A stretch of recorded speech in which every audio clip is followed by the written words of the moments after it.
कराहल में लगा तेजाजी महाराज का मेला। तहसीलदार रोशनी शेख व थाना प्रभारी यास्मीन खान सहित पुलिस बल रहा तैनात।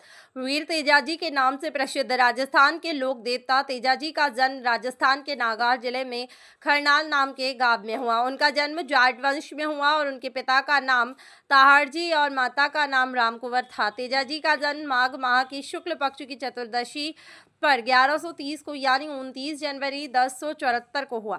आपको बता दें कि तेजाजी अपने बाल्यकाल से बहुत निर्भीक, वीर, साहसी और बचने के पक्के थे। उनके द्वारा किए जाने वाले आश्चर्यजनक कार्य और उनके गुणों के कारण उनके लोग अवतारी पुरुष माना करते थे। वीर तेजाजी का विवाह राजस्थान राज्य के अजमेर जिले के पानेर नामक स्थान के रायचंद्र की पुत्री प्रेमलदे के साथ हुआ और ऐतिहासिक कहानी के अनुसार वीर तेजाजी की एक मुंह बोली बहन भी थी, लांछा गुजरी। एक बार जब वे अपनी मुंह बोली बहन लांछा गुजरी से मिलने गए तो उन्हें ज्ञात हुआ कि उनकी गायों को नेर के लोग चुरा कर ले गए हैं। अपनी बहन की सहायता करने के लिए गाय को वापस लाने के लिए वीर तेजाजी अपने घोड़े पर सवार होकर मेर के लोगों के पीछे गए। मार्ग में भाष्यक नाम के एक सर्प ने उनका रास्ता रोका और वे नाग तेजाजी को काटना चाहता था।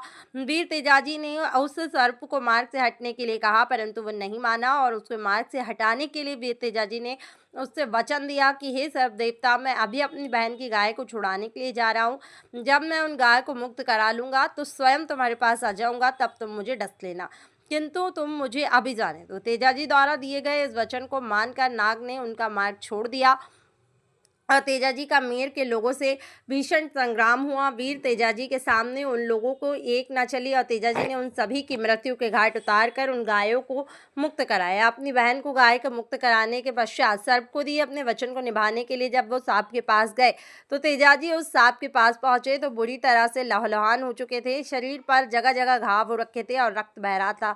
तब उस सर्प ने उनसे कहा, तुम्हारा पूरा शरीर घायल हो रखा है, तभी घाव में रक्त बह रहा है, रक्त से भीगा हुआ तुम्हारा शरीर तो अपवित्र हो गया, अब मैं क्या डसूं।